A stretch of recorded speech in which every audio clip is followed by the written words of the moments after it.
Estamos vivendo um tempo difícil, estamos vivendo um tempo de muitas mudanças e eu tenho no meu espírito que todo esse momento que vem acontecendo na nossa sociedade também reflete algo no mundo do espírito.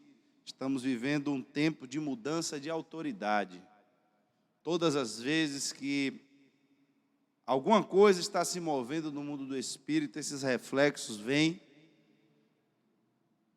E eu tenho certeza, irmãos, que nós precisamos estar cada dia mais preparados. Eu queria, nessa noite, trazer para a igreja aquilo que Deus colocou no meu coração para essa noite. Quantos já estão preparados aí para ouvir a palavra nessa noite?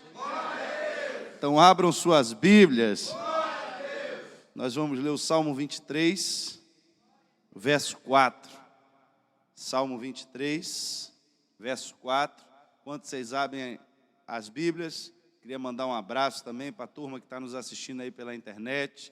Que Deus esteja com vocês aí também nesse momento. Sei que muitas pessoas gostariam de estar aqui conosco nessa noite, mas infelizmente estamos aqui cumprindo todas as determinações e precauções que foram passadas pelo governo, de forma que possamos fazer o nosso culto a Deus com muita sabedoria e entendimento. Amém? Todos acharam? Amém. A palavra de Deus diz assim, Salmo 23, o verso 4. Ainda que eu andasse pelo vale da sombra e da morte, não temeria mal algum, porque tu estás comigo, e a tua vara e o teu cajado me consolam. Feche seus olhos. Pai, estamos na tua casa nessa noite, Deus, e cremos, meu Pai, no teu agir sobrenatural.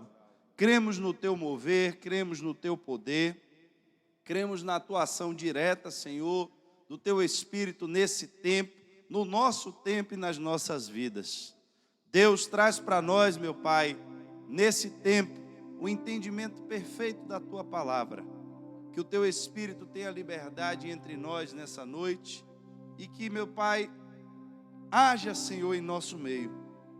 Eu não sei o que o Senhor quer produzir nessa noite no meio da tua igreja, mas quando o Senhor decreta e libera algo, a tua palavra se manifesta e se materializa. E hoje, Deus, eu peço que haja aquilo que o Senhor tem para fazer neste lugar.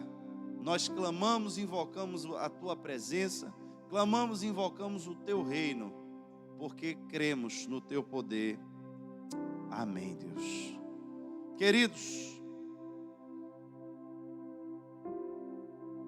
na quarta-feira, nós tivemos um tempo aqui na igreja em que nós iniciamos a nossa ministração trazendo a passagem bíblica que fala do momento em que Elias é levado ao céu e fica o seu servo Eliseu.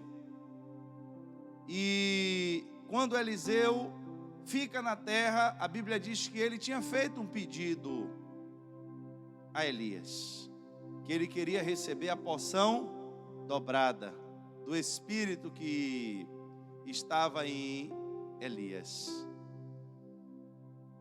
Aí, irmãos, algo interessante acontece. Eliseu tem que voltar pelo caminho de Elias. Só que agora, para voltar, ele precisa transpor o rio. Não, está tranquilo, pode ficar tranquilo, o volume está bom. Ainda está preocupado com o som. Só não esqueça do fundinho da música. Aí, irmãos, a Bíblia diz agora que Eliseu precisa passar pelo rio. Só que quando ele veio para atravessar o rio Jordão, quem fez o rio se abrir? Quem fez o rio se abrir? A capa? Quem fez o rio se abrir? Deus. Eu ouvi a melhor resposta nessa noite. Quem fez o rio se abrir? Agora, quem invocou o nome de Deus para o rio se abrir? Quem foi, irmãos? Só não pode apertar a mão, tocar, mas falar não está proibido não, viu, irmãos? Ninguém pega coronavírus falando não. Não fiquem tímidos, que hoje temos um público limitado. Quem foi que invocou o nome de Deus? Elias. Só que agora Elias já não estava mais com Eliseu. Eliseu agora estava aparentemente só. Ficou algo na mão de Eliseu. Ficou a capa que Elias usava. E aquela capa simbolizava, preste atenção nisso, a capa simboliza a presença de Deus na vida de Elias. Quando Eliseu se vê agora de frente, no início do seu ministério, do seu primeiro obstáculo, a gente vê Eliseu agora dizer: aonde está o Deus? Aonde está o Deus de Elias?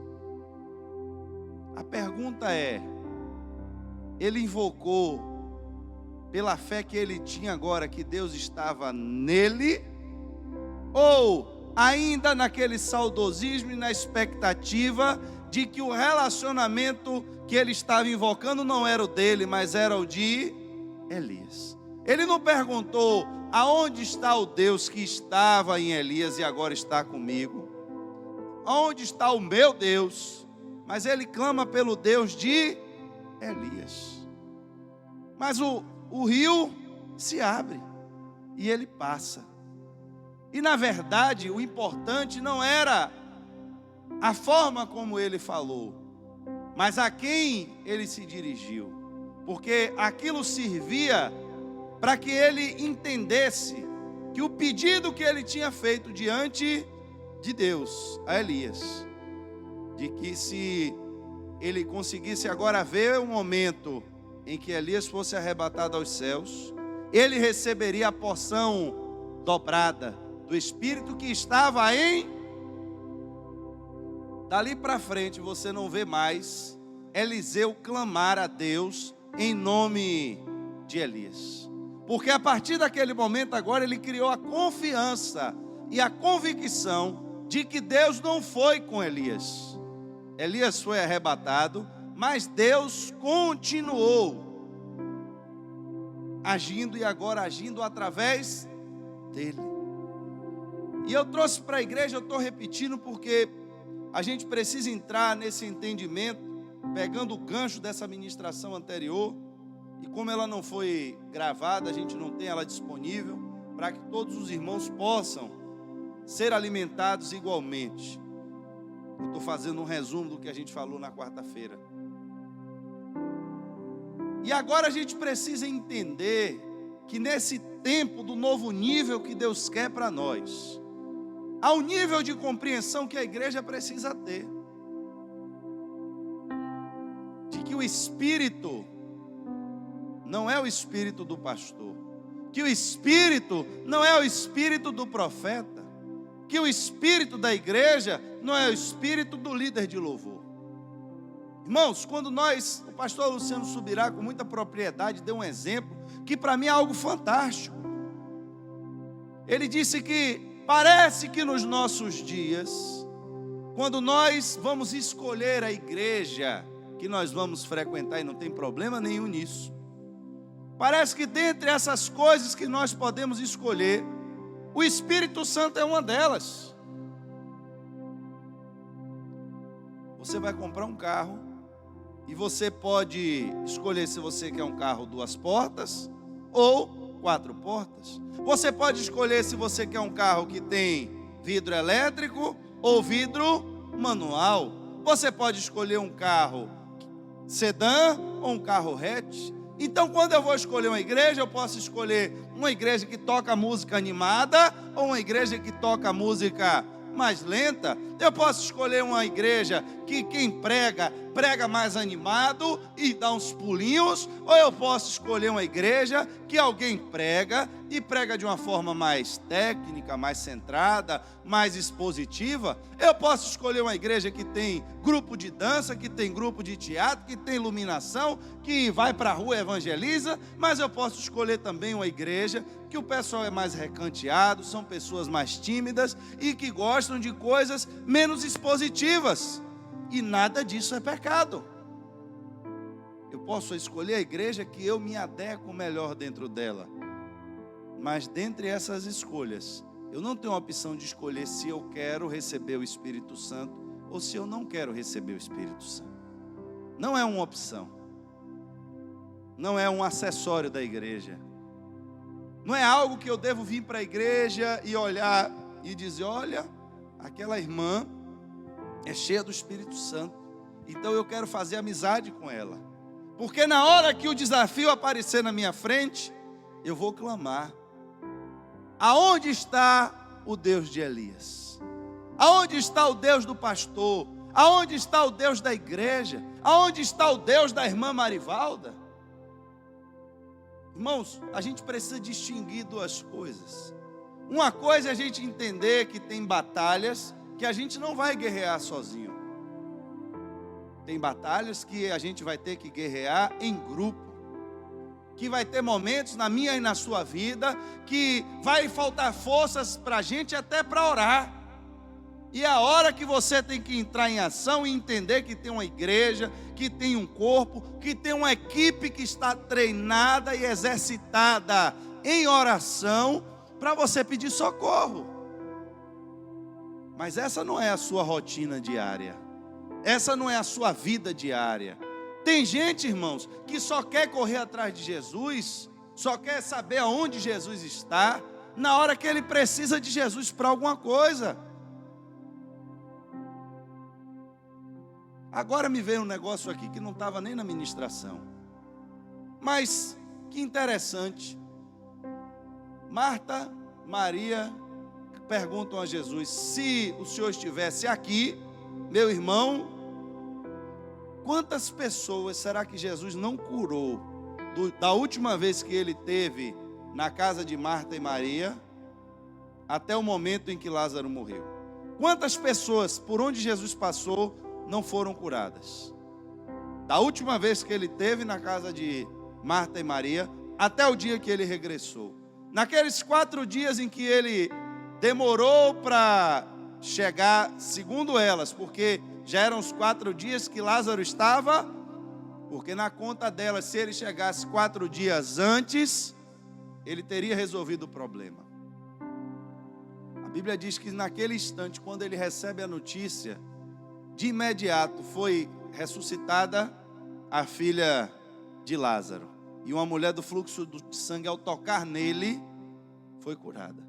Às vezes, irmãos, nós queremos colocar Jesus no quintal da nossa casa, como um amuleto de sorte. Não entendemos a necessidade da revelação de Jesus ao mundo. E queremos que Jesus fique na gaiola na nossa casa, igual um passarinho, para na hora que a gente precisar dele, a gente se lembrar dele e aí agora clamar ele. Mas por que será então que Lázaro não deixou tudo e seguiu Jesus? Não sei, não tenho resposta para isso. Mas por que também Marta e Maria não deixaram a casa dela, não deixaram o conforto dela e estavam andando no deserto com Jesus? Por que era só Jesus que tinha que vir? Por que também elas não botaram Lázaro nas costas e levaram até Jesus? Porque teve pessoas que para chegar até Jesus teve que vencer muitos obstáculos. Tem muitas coisas, irmãos, que a gente às vezes não se dá conta. A gente só quer cobrar. Eu te servi um dia. Um dia, Jesus, o Senhor esteve na minha casa. Um dia eu parei o que eu estava fazendo para fazer comida para o Senhor. A outra podia dizer: e eu parei tudo o que estava fazendo para ouvir a tua palavra. Ainda ganhei um elogio. Tem um certificado agora escrito na Bíblia que eu escolhi a melhor parte, ouvir a tua palavra. Então eu entendo que eu tenho obras no reino de Deus, eu entendo que eu tenho conhecimento agora da palavra de Deus, e por esse relacionamento que eu tenho, na hora que eu chamei era para o Senhor ter vindo ao meu encontro. Mas quantos estão de fato seguindo Jesus? Quantos de fato renunciaram a alguma coisa para caminhar atrás dele? Para encontrar a presença dele? Irmãos, entenda que isso é uma figura, isso é uma analogia que representa o Espírito Santo de Deus no nosso tempo, porque hoje você pode correr os 4 cantos do mundo e você não vai encontrar Jesus em pessoa, você não vai encontrar Jesus fisicamente mais nesse mundo, porque o tempo do ministério dele em pessoa acabou, cessou. E como é que eu encontro Jesus? Ele disse algo muito importante para nós. Se você pegar o Evangelho de Lucas, no capítulo 24, já no finalzinho do Evangelho de Lucas, na emenda aí entre Lucas e João,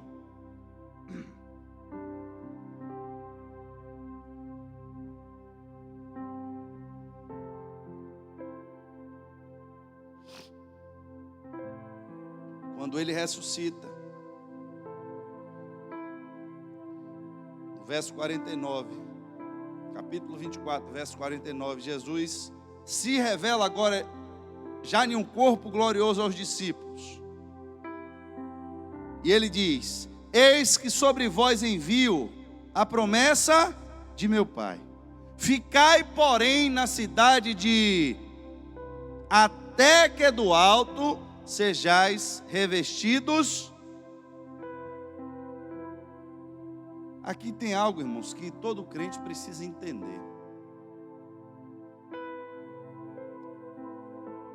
Quando Jesus deixou a sua presença física nesse mundo, ele fez uma promessa aos discípulos, e olha o que ele está dizendo: eis que sobre vós envio a promessa do meu. E qual é essa promessa?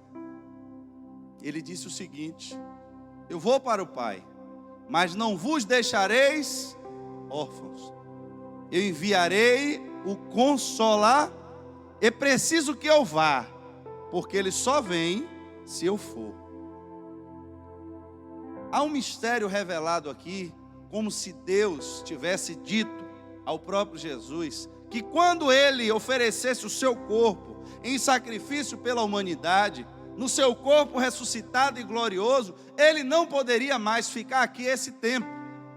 Ele diz: é preciso que eu volte para o Pai. Os anjos disseram aos discípulos: por que vocês estão olhando para cima? Vai chegar o tempo em que da forma que ele subiu, ele também, mas não é esse tempo ainda. E como é que a gente vai ficar enquanto não chegou o tempo dele descer? Quando não chegou o tempo dele voltar, vamos ficar órfãos? Ele disse: não, eu vou enviar sobre vós o meu Espírito Consolador, a quem nós hoje chamamos do Espírito Santo de Deus. Irmão, o Espírito Santo de Deus,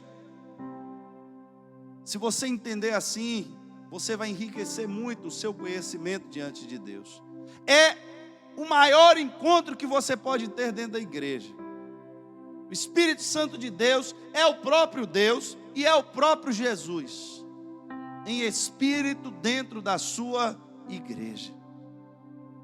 Você precisa entender que os discípulos de Jesus, eles tinham sido batizados nas águas, eles tinham confessado os seus pecados, eles tinham renunciado muita coisa na vida já para seguir Jesus. Eles tinham experimentado a porção de alguns poucos milagres. Mas chegou o tempo que Jesus disse: olha, eu estou fazendo uma obra, mas vocês vão fazer uma obra maior do que a que eu venho fazendo. Só que eu já ensinei a vocês a palavra. Vocês já conhecem a palavra. Vocês já se arrependeram dos seus pecados. Então vocês já estão prontos para fazer a obra de Deus. Podem ir. Foi assim que Jesus disse? Então parece que A doutrina hoje da igreja tem alguma coisa faltando. Porque quando alguém entra na igreja, que se sente já apto, conhecedor das Escrituras, que diz e olha para si mesmo: eu já me arrependi dos meus pecados, eu já me batizei, acha que para ele já não falta mais nada. Mas Jesus chegou para aqueles discípulos e disse: eu não quero que vocês façam nada, mas Senhor, já conhecemos as Escrituras, o Senhor nos ensinou, já entendemos alguma coisa sobre libertação, porque vimos o Senhor fazer. Só que Jesus estava tentando dizer a eles que tudo que eles viram e viveram era pelo Espírito que estava em Jesus. Só que agora ia chegar um tempo que eles iam se mover, não pelo Espírito que estava em Jesus, mas pelo Espírito que entraria neles. E isso aqui, irmãos, é o que faz toda a diferença. A promessa de Deus, de que chegaria o tempo que esse Espírito, e eu disse a vocês, que esse Espírito é a pessoa do próprio Deus. E por que é que nós precisamos compreender a urgência do Espírito Santo de Deus? Se você pegar o Antigo Testamento, irmãos, você vai ver que antes do sacrifício de Jesus, e é por isso que ele precisava morrer, para que a promessa se cumprisse, o Espírito não podia ser liberado sobre toda a carne. Esse Espírito, ele só era liberado em pessoas específicas. Havia unções específicas. Aqui nós lemos e começamos esse culto lendo o Salmo 23, o verso 4. Ainda que eu andasse, quem está falando isso? Pega aí, pode pescar na Bíblia. O Salmo é de quem? Davi. Davi era o quê? Salmista. E o que mais? Qual era a unção que estava sobre a vida de Davi? Davi foi ungido por quem?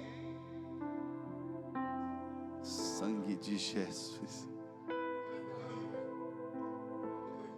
Não, é BD. Foi isso. Amém, irmão. Irmão Marcos, já a igreja está perdoada em nome de Jesus.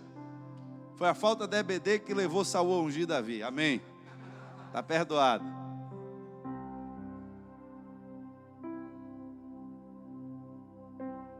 Quem ungiu Davi foi o profeta Samuel. Derramou sobre ele um óleo. E a unção dele era a unção de rei. A Bíblia diz que quando ele derramou o óleo sobre a cabeça de Davi, o Espírito de Deus veio. Você pode entender, irmãos, que um menino que não tinha aparência física no seu tempo de unção, que não tinha prestígio dentro da sua casa, que não pertencia a uma família com destaques ou cargos, vamos dizer, mais elevados dentro da administração do governo, não era talvez a tribo mais importante de todas naquele tempo,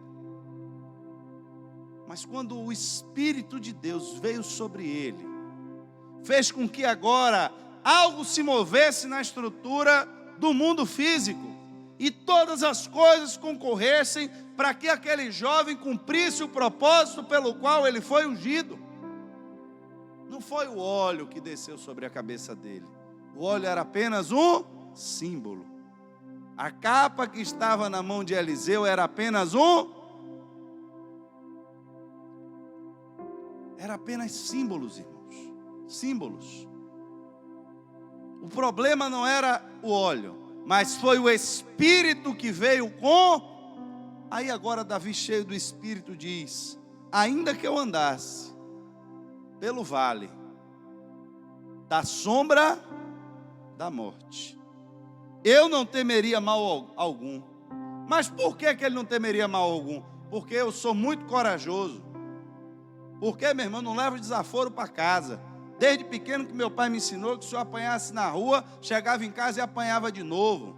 Só ando com uma pistola e um 38 do lado. Posso andar aqui no vale que for, que se a morte aparecer, eu ainda troco o tiro com ela. Tem gente que é assim, que anda nesse mundo e para esconder o seu medo, porque o medo não é algo que se manifesta de fora para dentro. Medo é algo que se manifesta de dentro para fora. Ainda que eu andasse pelo vale da sombra e da morte, eu cataria 5 pedrinhas no riacho e daria na cabeça da morte com a minha funda, porque eu sou um bom atirador de funda. É isso que está escrito no texto, irmãos? Não, irmãos. O que Davi diz, e aqui ele está falando de algo muito sério, e eu acho que não existe contexto melhor para a gente falar sobre isso, porque ele fala sobre o vale da sombra.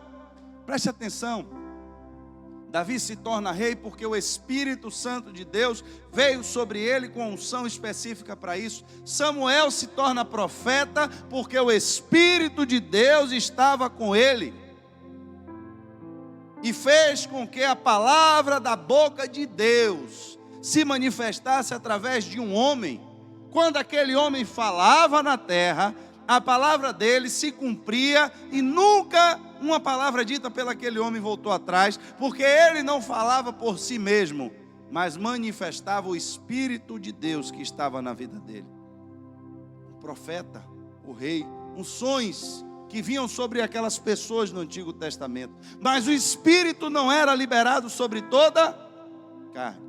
Mas um homem no Antigo Testamento que recebeu a unção de Deus, ele diz: ainda que eu andasse pelo vale da sombra da morte, eu não temeria mal algum, não temeria a morte. Ainda que eu olhasse para um lado, que é um vale, eu estou andando em um corredor, que eu olho para um lado, tem uma montanha elevada, olho para o outro, tem outra montanha elevada, então eu não tenho para onde fugir, não tenho para onde correr, eu estou preso dentro de um vale. E nesse vale, a sombra que está sobre ele, ou seja, não é um lugar claro, não é um lugar de luz. E eu vejo a sombra da morte. O que é a sombra da morte? Observe, Vitor vem andando, venha devagar agora, meu filho. Você está passando álcool gel na mão aí, para matar os coronavírus. Sangue de Jesus. Olha, ele vai vindo. Quem chegou primeiro aqui? A sombra dele. Então pode sentar, meu filho, Deus lhe abençoe. A igreja está ligeira agora. Quem chegou primeiro foi Se ele está no vale da sombra da morte, ele está dizendo: a projeção da morte já está sobre esse vale. A sombra faz a gente entender e se aproximar, e entender a aproximação do espírito da morte sobre as nossas vidas. Mas ainda que eu estivesse em um vale, que eu não tenho como correr, nem para a esquerda, nem para a direita, e nesse vale eu já pudesse ver a sombra da morte se aproximando, sendo que o seu encontro com a morte seria inevitável naquele lugar. No momento de ver a sombra da morte, eu não teria medo algum. Não pelas minhas qualidades, não pelo que eu possuo, não pelo que eu tenho, não pelas amizades que estão ao meu redor, pelo conhecimento de pessoas importantes que eu tenho, mas porque o Senhor está comigo, está em mim. A presença do Espírito de Deus em Davi trazia para ele essa convicção. E isso é tão sério, irmãos, que se você abrir o livro de 1 Samuel, no capítulo 16, e você presenciar agora o momento de transição do Espírito de Deus, no momento em que o Espírito sai de Saul e entra em Davi, você vai ver exatamente o que eu estou lhe dizendo. 1 Samuel, capítulo 16.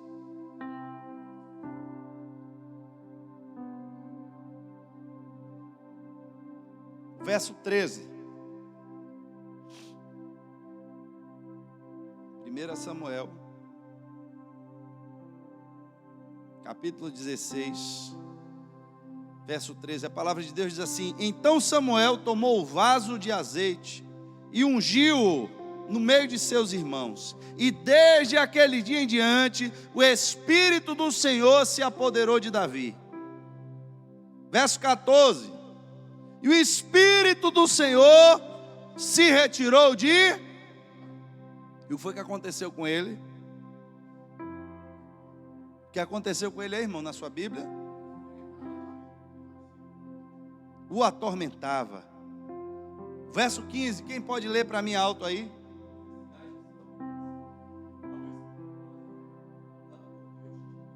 Te atormentando. Outra versão, quem tem outra versão? Há um espírito enviado da parte do Senhor que o quê? Na minha tem escrito, te assombra, te atormenta. Tem mais alguma palavra aí?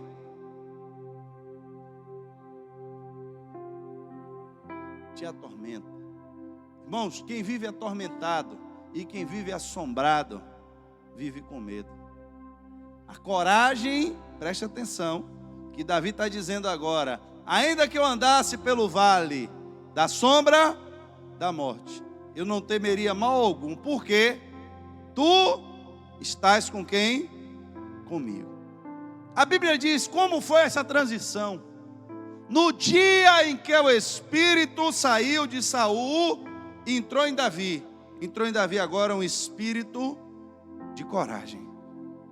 E o espírito de coragem que saiu de Saul, foi agora enviado um espírito mau da parte do Senhor, que deixava ele com medo, atormentado, assombrado. Mas as unções naquele tempo eram restritas. Quando a Bíblia diz que Jesus morre na cruz e diz está consumado, a Bíblia diz que naquele exato momento um terremoto abalou a cidade. E o templo, que tinha um lugar fechado chamado Santo dos Santos, tinha um pano, um véu, que cobria aquele santuário para que ninguém do lado externo visse o que tinha do lado interno. Porque se alguém adentrasse aquele pano, a pessoa ia morrer, fulminado diante de Deus. Na hora que Jesus morre, grita, está consumado. Um terremoto abala a cidade, e esse terremoto afetou o templo de tal forma que a estrutura do templo cedeu exatamente no lugar desse santuário, que a Bíblia diz que o véu do santuário se rasgou de cima a baixo. E todo mundo agora podia ver o que estava dentro do Santo dos Santos. Porque agora ele reconciliou em si mesmo todos os homens com Deus. E permitiu que o homem tivesse agora de novo acesso a Deus. E tem muita gente que entra na igreja, se batiza, como foram batizados os discípulos, aprendem a doutrina da igreja, como aprenderam os discípulos, e começam a querer fazer a obra de Deus. Só que a recomendação que ele disse aos discípulos foi: vocês ainda não estão capacitados para fazer a minha obra. Vocês são discípulos, somos discípulos. Somos discípulos de quem? De Satanás? Não, de Jesus. Mas não pode fazer ainda a minha obra. Vocês precisam ficar em Jerusalém até que do alto recebam o meu Espírito.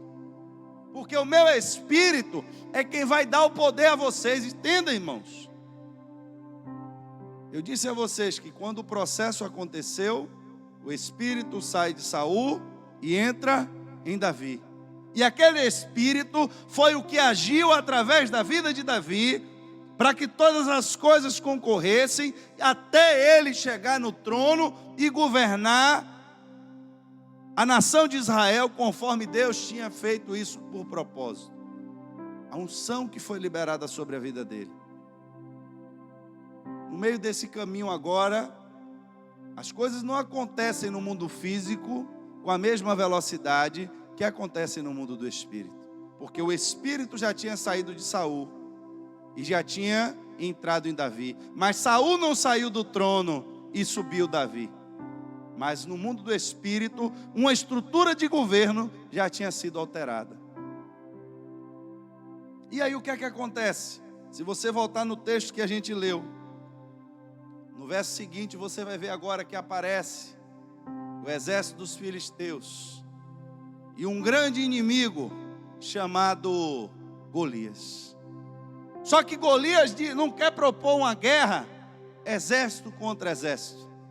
Golias diz: eu quero confrontar a autoridade de um único guerreiro. Irmãos, A Bíblia diz que fisicamente, de todos os homens que tinham Israel, se tinha um que se destacava deles, era Saul, porque ele era alto, ele era forte. A Bíblia diz que o maior homem de Israel batia no ombro dele. Fisicamente, ele se considerava um gigante dentro de Israel. Só que o inimigo agora trouxe um gigante maior do que ele. Um gigante que talvez a cabeça dele batesse no teto dessa igreja aqui. Não sei quantos metros tem essa parede. O irmão Miro pode ter uma noção maior. Tem quantos metros aqui, irmão Miro? Então era mais ou menos isso. A cabeça do gigante estava batendo aqui nessa parte mais alta do teto aqui. E agora, eu só quero um homem que venha lutar comigo. Irmãos, essa foi a proposta do inimigo. E por que aceitar a proposta do inimigo? Quem foi que disse que a gente tem que aceitar a proposta do inimigo? Aonde é que está escrito que o inimigo chega, diz a regra da luta, e a gente fica agora todo mundo atribulado e atormentado, porque o inimigo disse: eu só quero que você mande um homem para lutar comigo. Por que o exército não caiu para dentro e disse: não, meu irmão, aqui não existe esse negócio de MMA ainda não, negócio de homem com homem, todo mundo assistindo. Aqui o negócio é para valer, vamos descer e botar todo mundo para correr. Por que eles não fizeram isso? Porque a Bíblia diz que quando Golias desafiou, o espírito de Saul se encheu de medo. E quando ele se enche de medo, ele passa o medo para os liderados que estão seguindo ele. E o exército de Deus também se encheu de medo, porque a liderança estava agora não debaixo de um espírito de coragem, mas estava debaixo de um espírito de medo. A liderança não era alguém agora cheio de ousadia e do poder e da unção de Deus, mas era alguém atormentado, era alguém opresso. Como é que vamos lutar batalhas e vencer inimigos que são espirituais, se nós não temos armas espirituais?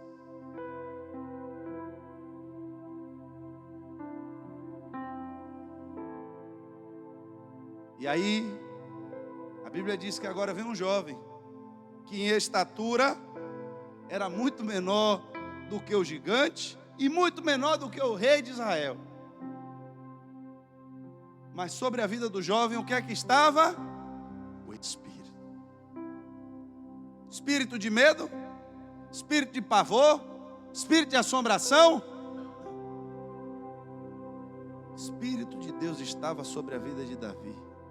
E quando ele chega naquele campo de batalha, que ele vê o exército todo com medo, ele entende o que estava acontecendo ali. Não era apenas algo físico. Quando ele se dirige a Golias, ele diz a Golias que ele é incircunciso. Ele diz a Golias que Golias não tem parte com aquele território, porque Golias ele não tem aliança com Deus, porque Golias ele não pertence ao reino de Deus, porque Golias não é da estrutura do povo abençoado de Deus. Ele diz a Golias que Golias não afrontou apenas pessoas, mas ele afrontou a estrutura do exército dos Deus vivo. Davi eleva a batalha para um nível espiritual. E no mundo do espírito, ele tinha uma unção sobre a vida dele para lutar aquela batalha. E o interessante é que o mesmo exército que estava com medo, depois que Davi tira a estrutura espiritual que foi montada na figura de Golias e derruba Golias, a Bíblia diz que agora o exército se enche de coragem, parte para cima dos filisteus e vence a guerra. Porque o espírito que estava agora em Davi trouxe coragem para aqueles que não tinham ainda a liberdade de receber em si o Espírito de Deus. A igreja é assim, irmãos. Tem gente que muitas vezes está cheia de coragem para agir, mas só age se alguém tiver dizendo como fazer. Vamos fazer o mingau 5 horas da manhã. Todo mundo se enche de coragem e vai. Mas vai na fé de quem está na frente fazendo. Se o diabo derrubar quem está na frente fazendo, acabou o mingau. Tem gente que está na igreja fazendo culto porque o pastor disse que ia ter culto. Mas se o pastor cancelar o culto, acabou o culto. Ninguém vem para a igreja. Porque a gente está sempre andando guiado, irmãos, pelo que está sendo dito pelas pessoas. A gente ainda não entendeu que ter o Espírito Santo não é uma opção dentro da igreja. Mas eu já fiz tudo certinho, pastor, já me batizei, amém, meu irmão? Eu já leio a Bíblia, estou fazendo estudo, isso eu estou dizendo para quem lê, né? Porque ainda tem gente que ainda está na fase incompleta do curso de discípulo. Só que você precisa entender que o Espírito Santo, ele não se movimenta dentro dessa ordem que eu estou lhe dizendo. Ele age como ele quer, porque você pode convencer os homens a lhe batizar. Irmãos, tem cada artista na Globo não, me perdoe até o termo da rede de televisão, tem tantos artistas aí nas redes, na Globo, na Record, né? Então vamos botar logo tudo, na Bandeirante, diz mais o que aí, o que é mais de novela que tem, SBT, meu irmão, tem cada artista daquele, que você vê os caras interpretando um papel, que você vê a pessoa em casa chorando mesmo. Você chega em casa, está sua mãe lá, o que foi, minha mãe? Não, porque fulano aqui foi embora e deixou o amor da vida dele. É novela, criatura, isso é mentira. Mas a pessoa fala aquilo de uma forma, eita, sangue de Jesus. A delação premiada no culto hoje. Hoje não teve oração pelo aniversariante, a delação comeu de outro lado. Mas não é só na sua casa não, meu amado. Eu quero dizer a vocês, é a capacidade que o ser humano tem de enganar um outro ser humano. Tem gente que chega aqui na igreja, irmãos. Teve um dia desse, chegou uma pessoa aqui dizendo que não tinha gás em casa. Amém? Não tem gás não? Olha, meu irmão, a igreja, eu orei a Deus em espírito, pedi a Deus um discernimento. E Deus na hora me deu, Clécio estava do meu lado na hora, Clécio é testemunha. A pessoa ficou o culto aí me esperando, disse que não tinha gás em casa para cozinhar, queria o dinheiro do gás. Aí estava com a panela em cima do fogão, que tinha uma pessoa, uma filha doente, não sei o que, inventou um bocado de história aí. Não sei se a metade era verdade. Eu só sei que na hora eu pedi a Deus em espírito de discernimento. E Deus disse assim, me lembrou, a igreja tem bujão e fogão. Eu disse, meu irmão, não tem problema nenhum, eu vou conversar aqui com o Clécio. A gente vai disponibilizar uma pessoa, vai ficar aqui na igreja a tarde toda, se for preciso, para a senhora cozinhar a sua comida da semana toda. Pode trazer tudo. Mas gás, infelizmente, a gente não tem como trazer, não. A própria pessoa olhou para mim e disse, Deus não gosta de mentira. Foi. Falou para mim. Estava ali, Clécio testemunha. Deus não gosta de mentira. Porque nem aqui eu moro não sei aonde, não sei o que. Aí foi falando um bocado de coisa e foi-se embora. Irmãos, pode mentir para a gente? Pode. Pode enganar a gente? Pode. A gente não está preocupado com isso não, irmãos. Você pode convencer o pastor a lhe batizar dizendo que você é bonzinho? Pode, eu não sei o que você pensa, eu não sei o que está no seu coração. Você pode enganar a igreja, a gente pode lhe batizar? A gente esclarece. O que é o batismo? Para que serve? É para arrependimento de pecado. Você se arrependeu, arrependi. Quer se batizar? Quero. A gente batiza qualquer um que disser que está arrependido. Quem sou eu para julgar se a pessoa se arrependeu ou não se arrependeu? Quem vai dizer são os frutos. A Bíblia diz que arrependimento gera mudança. Você agora vive na prática daquilo que você diz que se arrependeu? Continua fazendo as mesmas coisas erradas? Se continua é porque não se arrependeu. Mas o batismo é o início da caminhada. Amém? Vai participar do discipulado? Vai. Só que, irmãos, convencer Deus, a história muda. Você pode ter cargo na igreja, você pode crescer na frente de todo mundo, mas dizer que você tem o Espírito Santo de Deus e receber o Espírito Santo de Deus é algo que precisa ser sincero, é algo que precisa ser verdadeiro. E que essa ordem que eu lhe disse, para Deus, ela termina sendo muitas vezes até alterada quando Deus quer manifestar a sua graça na vida de alguém, porque Ele vê sinceridade no coração. Vai buscar um homem chamado Pedro para pregar o evangelho para vocês. Eu bem que gostaria, o anjo conversando com Cornélio. Você é um cara, rapaz, gente boa, você no céu é um cara muito amado por Deus. Eu gostaria até de pregar o evangelho, mas tem que ser um homem. Vai chamar um cara, vai buscar um cara chamado Pedro aí. que ele vai lhe explicar tudo. Aí está Pedro lá todo perturbado, porque viu um lençol descer, ele com fome, o povo estava preparando a comida ainda, e aí ele tendo visão de comida, ele, que negócio da carne é esse aqui? Via um caranguejo na frente de Pedro, e ele olhando aquele caranguejo, dizendo, sangue de Jesus, quem é que vai comer isso? E Deus ainda dizendo, mata e come, né? Caranguejo, porco, e ele olhando aquele negócio atribulado, e ele dizendo, mas Senhor, eu nunca toquei em nada impuro. E aí a Bíblia diz que a visão vinha, e Deus dizia, não chame de impuro aquilo que eu purifiquei. E quando isso se repete 3 vezes, Pedro, querendo lá discernir lá na laje da casa do homem, se aquilo era da carne, se aquilo era do espírito, se era porque ele estava com fome. Quando ele bem está no meio daquela tribulação, chega um homem dizendo, olha meu irmão, vim lhe buscar. Aí ele entendeu. A casa de Cornélio, o cara não é judeu, lá na casa dele, come carne de porco, lá na casa dele, come caranguejo, come camarão, então, já entendi. Mas Pedro foi porque Deus se revelou a ele e disse que ele não chamasse de imundo aquilo que ele tinha purificado, porque se Deus não aparece, a resposta de Pedro, rapaz, eu não entro na casa de quem não é judeu. Era a resposta que ele ia dar. Aí Pedro vai, cheio de ressalva, deve ter começado falando da doutrina básica, né, da igreja, falando da liturgia do culto, e começou a dar um estudo bíblico. Quando ele está no meio do estudo bíblico, meu irmão, a Bíblia diz que o Espírito Santo desceu e começou a batizar todo mundo dentro da casa. Mas vem cá, e não tinha que ficar pelo menos num curso 6 meses na igreja para receber o Espírito Santo, não? Eu acho que deve ter gente mandando carta para Deus, né, para o céu, reclamando. Como é que batiza com o Espírito Santo assim? A pessoa ainda nem entrou na igreja direito, ainda está tudo meio atribulado e a gente já batizando, irmãos. Quem somos nós para julgar Deus? A gente tem que entender, irmãos, que existem procedimentos, existem sequências que a gente promove dentro da igreja, existe. A estrutura humana, ela pode ser convencida. A estrutura humana, ela pode ser manipulada. A estrutura humana, ela pode falhar.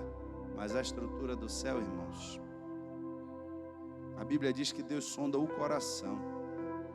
Ele vê a intenção do homem. Ele vê a essência daquilo que o homem está trazendo no seu coração. Pode enganar a mim, pode enganar quem está aqui sentado, pode enganar quem você quiser. A Deus você não engana. E aí é onde está o problema, irmãos. Porque tem gente que chega na igreja, começa fazendo tudo certinho, e quando chega nessa parte, buscar o Espírito Santo de Deus, a pessoa se acomoda, a pessoa deixa de correr atrás. E aí, inevitavelmente, como eu disse a vocês, aparece um rio Jordão na sua frente. E você tem que tomar uma decisão. Ou eu volto para ficar vagando no deserto, ou agora eu invoco o poder de Deus para passar por esse rio. E o que Deus quer trazer para nós dessa noite é que esse Espírito, ele já foi liberado para cada um de nós. E quando nós temos o Espírito, esse Espírito traz certezas e traz convicções no nosso coração que o homem natural, na sua capacidade física, na sua intelectualidade, ele não pode compreender e nem desenvolver o mesmo raciocínio, nem o mesmo entendimento de alguém que não é guiado pelas suas próprias concepções, mas é guiado pelo Espírito de Deus. Irmãos, o pessoal está falando do coronavírus, e aqui essa igreja está cumprindo 100% todas as normas que foram ditas pelo governo. Não estamos aqui para contrariar ninguém, não estamos aqui para querer nos mostrar melhor do que ninguém, ao contrário, respeitamos todas as pessoas, todas elas, e por qualquer motivo entenderam que não deveriam estar aqui nessa noite. Não tem problema nenhum, irmãos. Quem veio não é melhor do que quem ficou em casa. Não existe esse sentimento aqui. Mas se eu tive a oportunidade de estar aqui nessa noite, eu louvo a Deus por isso, que eu poderia ser uma das pessoas a quem o governo disse que não poderia estar dentro desse grupo. Louvo a Deus porque eu não estou em um grupo de risco. não vamos nos expor a riscos de forma desnecessária. Não precisamos disso. Agora, o que eu quero trazer para vocês é que a mensagem e a realidade de que um vírus está matando pessoas pelo mundo, está fazendo pessoas largarem os seus trabalhos, largarem as suas atividades e se trancarem dentro das suas casas com medo de um vírus.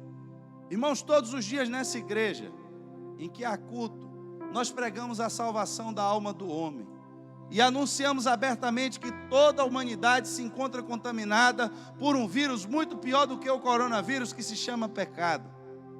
E que esse vírus não vai causar a morte física da pessoa, não, mas vai causar a morte da alma dessa pessoa, e que ela vai morrer eternamente e vai queimar no inferno eternamente.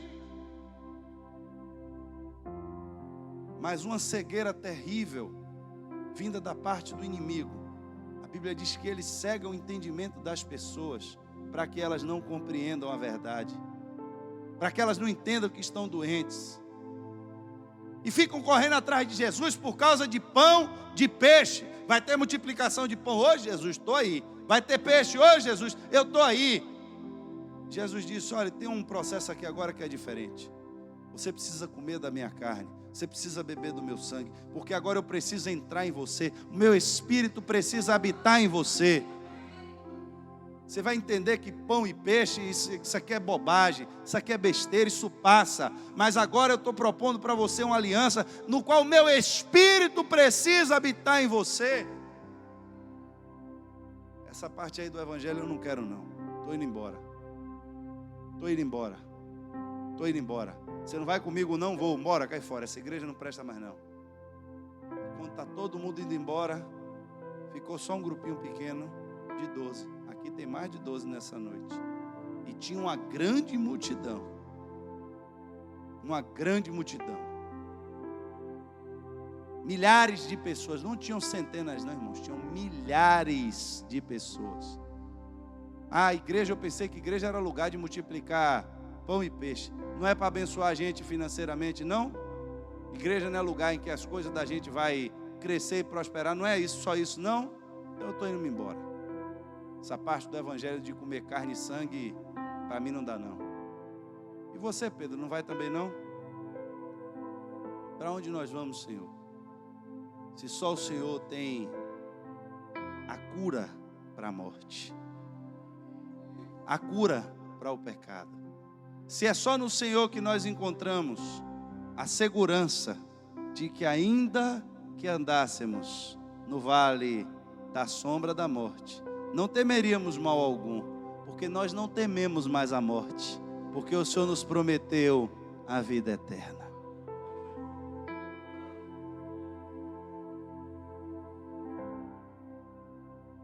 Ah, se o medo do coronavírus contaminasse as pessoas na mesma intensidade do pecado. Ah, se as pessoas tivessem tanto medo do pecado como elas têm do coronavírus. Ah, se as pessoas tomassem todas as medidas e todas as cautelas para evitar o pecado como estão evitando o coronavírus. Por causa de coronavírus, nós estamos limpando a nossa mão com álcool. Por causa de coronavírus, estamos usando máscara. E é para fazer mesmo, não estou dizendo que não é para fazer não. Por causa do coronavírus, a gente entra em casa e toma banho. Porque está morrendo 700, 800, 900 pessoas por dia. E quantas pessoas estão indo para o inferno por dia? Será que alguém tem essa conta? Alguém pode pesquisar no Google aí quantas pessoas morrem por dia no mundo? Dessas pessoas que morrem todos os dias no mundo, será que quantas estão recebendo a salvação das suas almas? Andamos ansiosos e preocupados com as coisas desse mundo. Irmão, tem gente que vai entrar nessa igreja e vai sair dessa igreja e vai para o inferno. E vai encontrar Satanás, não vai encontrar Jesus. Por quê? Porque viram o poder de Deus. Viram? Ouviram a palavra? Ouviram. Se batizaram? Se batizaram. Mas tinha uma expectativa que na hora dos seus problemas, alguém ia vir para resolver. Estavam pautados na fé de outra pessoa. Estavam pautados e guardados talvez na esperança de que porque pertenciam a essa igreja, quando Jesus fizesse a lista de quem entra no céu, ia botar o nome dele lá porque ele pertence a essa igreja.